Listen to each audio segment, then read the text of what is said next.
Assalamualaikum warahmatullahi wabarakatuh. Bagaimana kabar anak-anakku? Semoga selalu sehat dan selalu dalam lindungan Allah Subhanahu wa taala. Pada pertemuan kali ini bersama saya Bulita, kita akan belajar materi resensi. Sebelum masuk ke materi, mari kita awali pembelajaran kali ini dengan bacaan basmalah. Bismillahirrahmanirrahim. Pada pertemuan kali ini, kompetensi yang akan kita pelajari yang pertama yaitu menganalisis kebahasaan resensi, setidaknya 2 karya yang berbeda. Yang kedua, mengonstruksi sebuah resensi dari buku kumpulan cerita pendek atau novel yang dibaca. Pada materi kali ini, yang akan kita bahas yaitu tentang pengertian resensi, fungsi resensi, unsur resensi, dan kebahasaan dari resensi. Untuk pengertian resensi, resensi merupakan suatu tulisan yang mengulas, membahas, dan mempertimbangkan nilai sebuah karya, baik karya berupa buku fiksi, buku non-fiksi, film, drama, pameran, dan berbagai bentuk atau tampilan tulisan tentang kelemahan, manfaat, dan kelayakan karya tersebut. Fokus pembelajaran kita pada pertemuan kali ini yaitu meresensi sebuah kumpulan cerpen atau novel. Jadi itu masuk ke dalam resensi sebuah buku ya, bukan film, drama, atau pameran. Nah, pada resensi itu intinya berisi tentang ulasan. Di dalam ulasan itu ada apa saja? Ada sinopsis, kemudian kelemahan, manfaat, kelayakan, dan jangan lupa harus mencantumkan identitas dari buku yang kita resensi. Penulis dari resensi itu disebut resensator. Kemudian, fungsi dari resensi. Pada pertemuan kali ini saya menulis 5 fungsi resensi.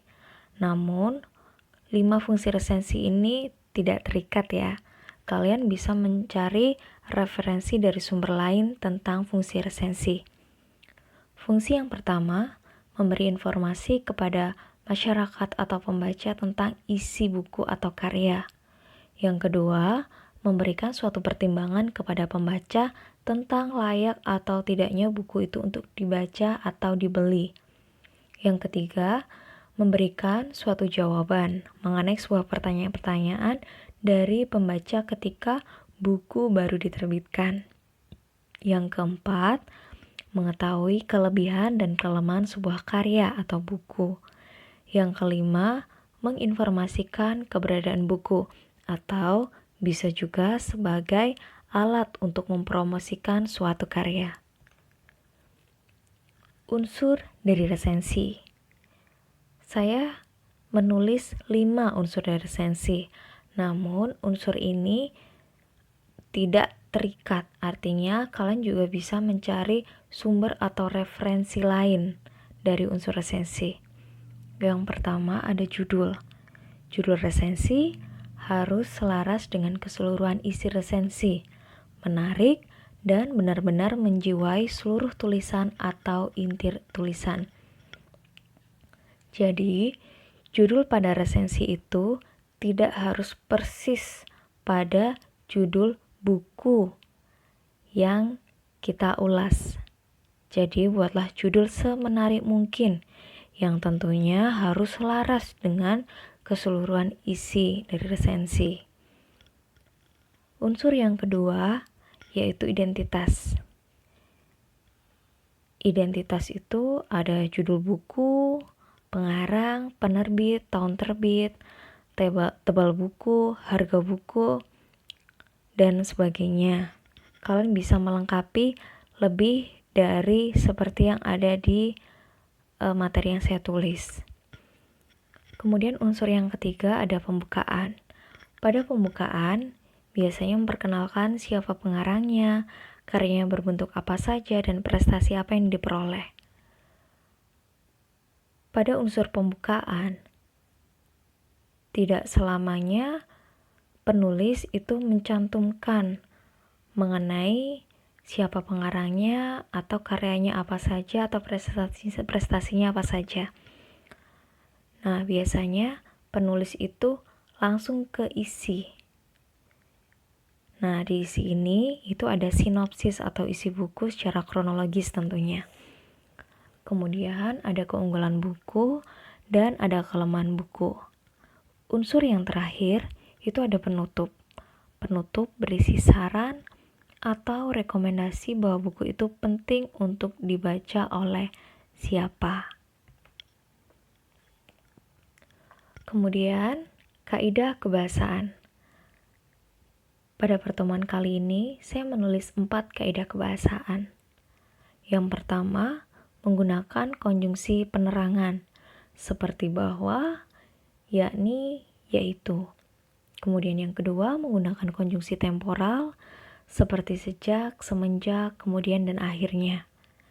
Yang ketiga, menggunakan konjungsi penyebaban, seperti karena dan sebab.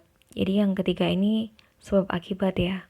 Kemudian yang keempat, menggunakan pernyataan-pernyataan yang berupa saran atau rekomendasi pada bagian akhir teks.